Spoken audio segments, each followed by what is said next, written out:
இந்த சக்தி வாய்ந்த உறுதிமொழியை 2 நாட்கள் மட்டும் மீண்டும் மீண்டும் சொல்லி பாருங்க. உங்க வாழ்க்கை மெதுவாக மாற்றமடையத் தொடங்கும் என்பதை கவனிக்கலாம்.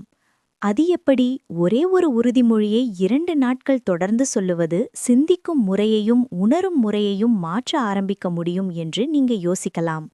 உங்க வாழ்க்கையை ஒரே இரவில் மந்திரம் போல மாற்றிவிடும் என்பதற்காக அல்ல.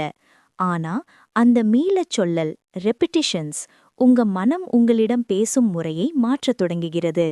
இப்போது அதை ஒன்றாக முயற்சி செய்வோம். ஒரு மெதுவா மூச்சை இழுத்து வெளியே விடுங்க.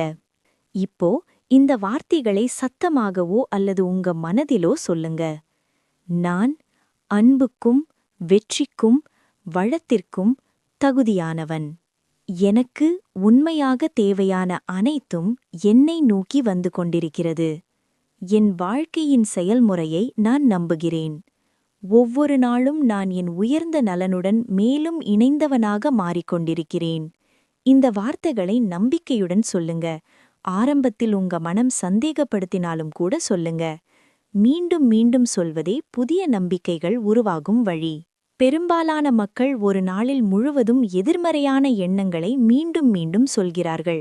அவர்களுக்கு தெரியாமலே, நான் போதுமானவன் இல்லை, எதுவும் எனக்கு சரியாக நடக்காது, ஏன் எப்போதும் இது எனக்குத்தான் நடக்கிறது. இந்த எண்ணங்களை நீண்ட நாட்கள் தொடர்ந்து சொன்னால் உங்க மனம் அதை உண்மையாக ஏற்றுக்கொள்ளத் தொடங்குகிறது. உறுதிமொழிகள் அதற்கு எதிர்மாறாக வேலை செய்கின்றன. அவை மெதுவாக பழைய கதையை மாற்றி புதிய கதையை உங்க மனதில் உருவாக்கத் தொடங்குகின்றன. இந்த 2 நாட்களில் உங்க வாழ்க்கை மந்திரம் போல மாற வேண்டும் என்பதே இலக்கு அல்ல. உங்களுடன் நீங்க பேசும் முறையை மாற்ற ஆரம்பிப்பதே உண்மையான இலக்கு. ஏனெனில் உண்மையான மாற்றம் எப்போதும் அங்கிருந்தே தொடங்குகிறது. கமெண்டில் இதை எழுதுங்கள். நான் வளத்தை அனுமதிக்கிறேன்.